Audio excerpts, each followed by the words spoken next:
Next month marks 20 years since Hurricane Katrina hit southeastern Louisiana.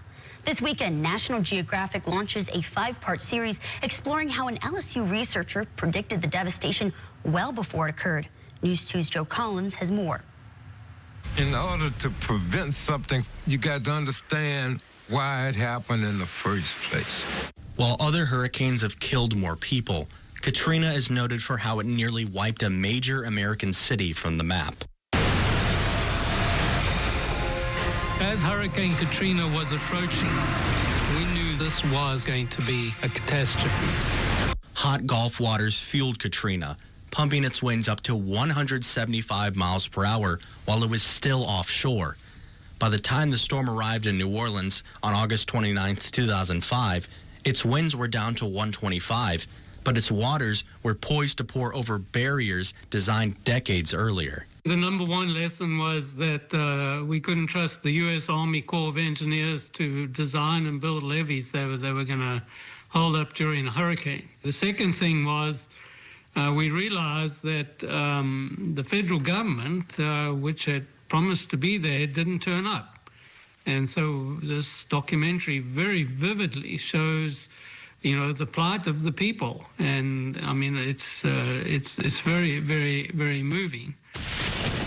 If you're still hearing us and you haven't left yet, please leave. I hate to say this, but I just don't have enough body bags.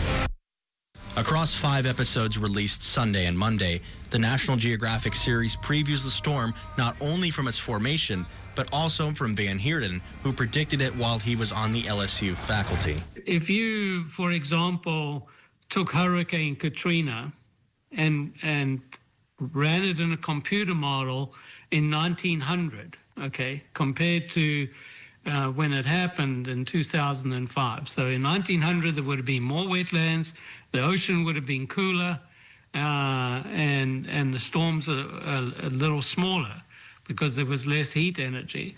You know, New Orleans would have had wet ankles. After Van Heerden criticized the Corps of Engineers' work, LSU refused to renew his contract, prompting a lawsuit.